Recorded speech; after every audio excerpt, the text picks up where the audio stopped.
Flow e não dualidade. Esse é o número 7. Hoje a gente segue com os 6 auto-enganos, os 3 finais.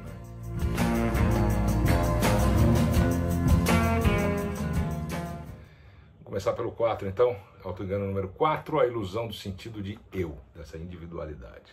É claro que você se sente como um eu. Afinal, você pratica isso desde que nasceu. Eu também. E todos nós crescemos dentro da Matrix, meio que nem o filme.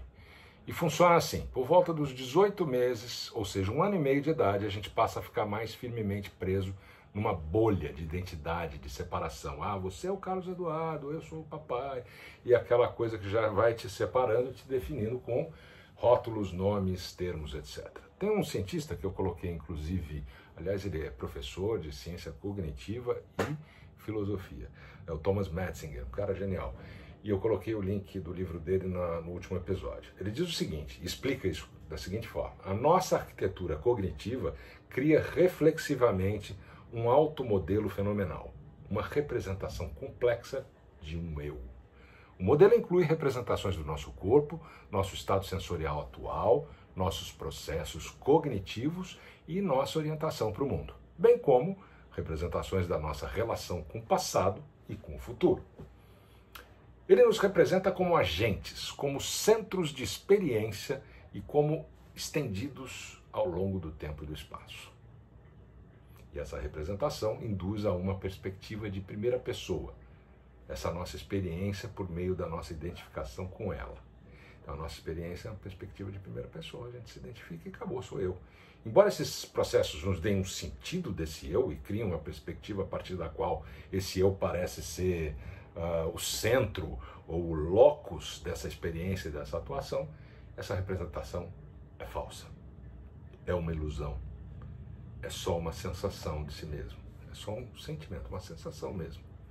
Então a gente não pode inferir de uma sensação de identidade para que ela seja uma realidade de uma identidade, hein?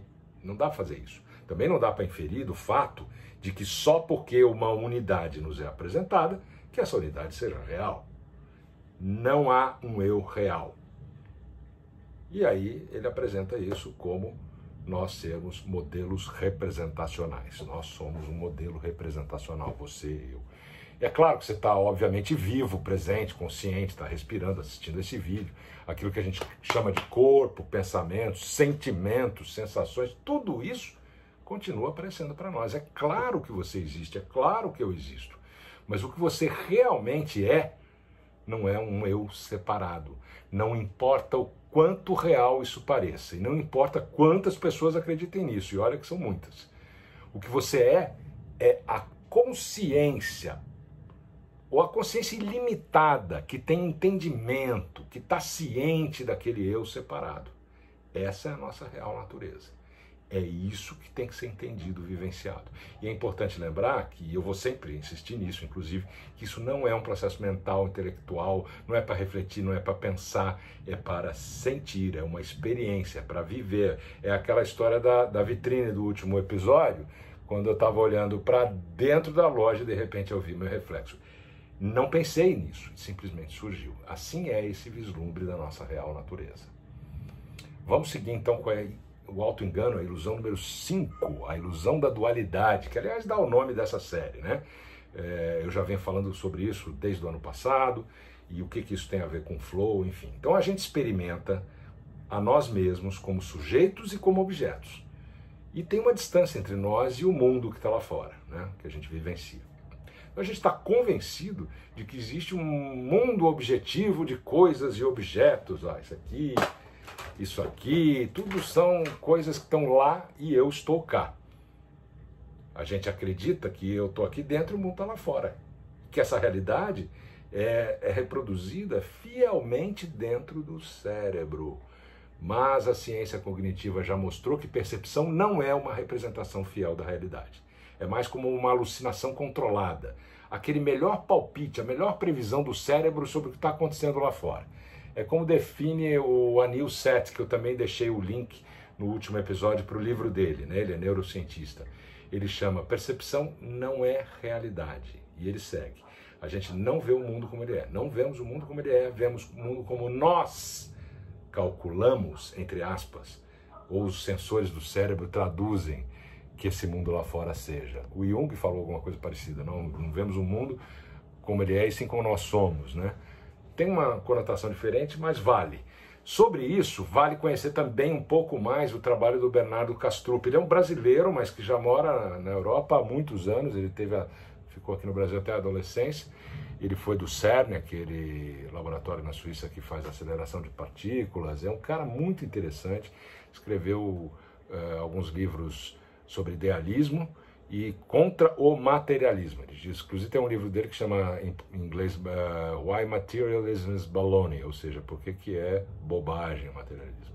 Vale conhecer. Ele fala que se a gente visse realmente como o mundo é, sem esses filtros que o cérebro coloca pra gente, a gente ia derreter que nem uma sopa. Eu vou falar do Kastrup mais adiante.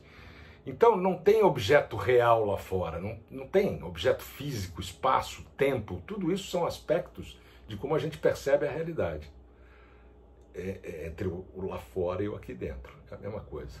Isso é o que as tradições não duais vêm dizendo há muitos séculos, que existe só a consciência, ou a consciência universal, a consciência desperta, a presença que engloba tudo.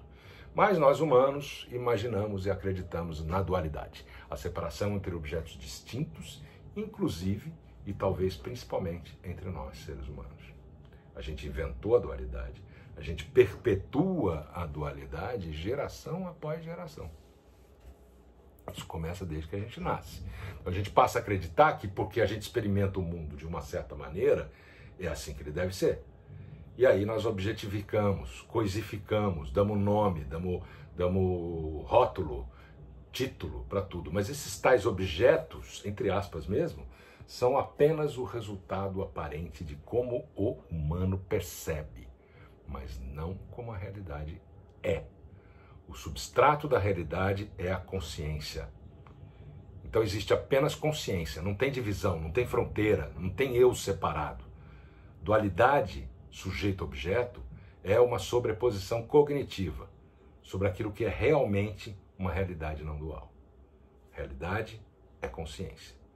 O idealismo e o realismo consciente, eles, diferentemente do materialismo que está vigente na ciência e na nossa vida desde sempre, postulam a consciência como uma coisa primária. Tudo começa a partir dela. Se você olhar para a realidade sem esse filtro de um eu separado do resto, você vai ver que isso é verdade. A dualidade é um filtro mental que a gente adiciona a essa realidade que a gente pensa que existe. Então essa ilusão da dualidade, ela cria e ela fortalece a sensação de um eu separado aqui dentro e os objetos e outros eus aí fora. Então entender que isso é uma premissa falsa ajuda a gente a ver através da ilusão do eu, né, a nossa verdadeira natureza, que é a unidade, que dualidade é uma ilusão. Quero mostrar um desenho aqui. Esse desenho de Ernest Mach ajudou o filósofo inglês Douglas Harding a perceber o mundo de uma maneira não dual. Harding desenvolveu a popular meditação Headless Way, ou o caminho sem cabeça, que é uma técnica para perceber a não dualidade, e que eu vou apresentar um pouco melhor nos próximos episódios. Então observa que da nossa própria perspectiva em primeira pessoa é assim que o nosso mundo aparece. Não existe um eu separado, a menos que você imagine que haja um.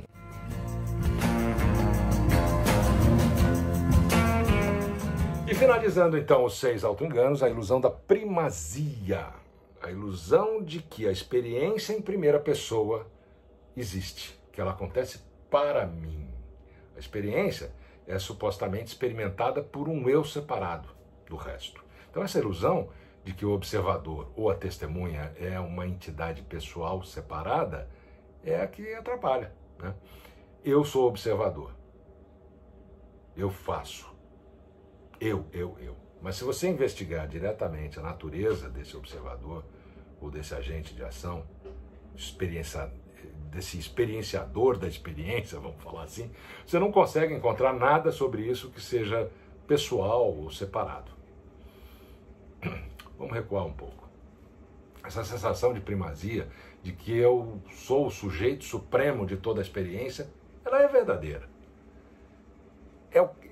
É o conhecimento de que a gente existe, né? O senso que dura desde sempre da identidade ao longo da nossa vida. Essa experiência é real, não estamos discutindo isso. Porém, a ilusão aqui é acreditar que esse senso duradouro de si mesmo, esse senso de um sujeito definitivo, experienciando a sua vida ao longo do tempo que ela dure, seja pessoal e seja separado. Pessoal é ilusão, mas para concluir isso só com a técnica da auto-investigação, ou a auto-inquisição, vamos chamar assim. Esse é um processo que eu vou falar um pouco disso também aqui.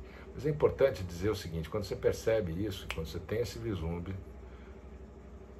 é o caminho para acabar com momentos de sofrimento que estão, e de dúvida, de angústia, de medo, que estão restritos àquele eu separado.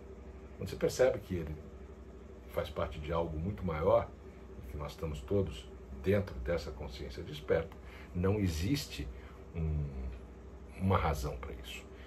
Então, só essa autoinvestigação não dual, direta, pode levar a gente adiante nessa questão. Aquela pergunta, quem sou eu? O que sou eu? Às vezes até onde estou eu? Porque eu não estou restrito à minha mente e ao meu corpo. Quando a gente se posiciona diretamente como experimentador e ignora todo o pensamento que entra e sai, essa é a única forma da gente descobrir a verdadeira natureza do observador.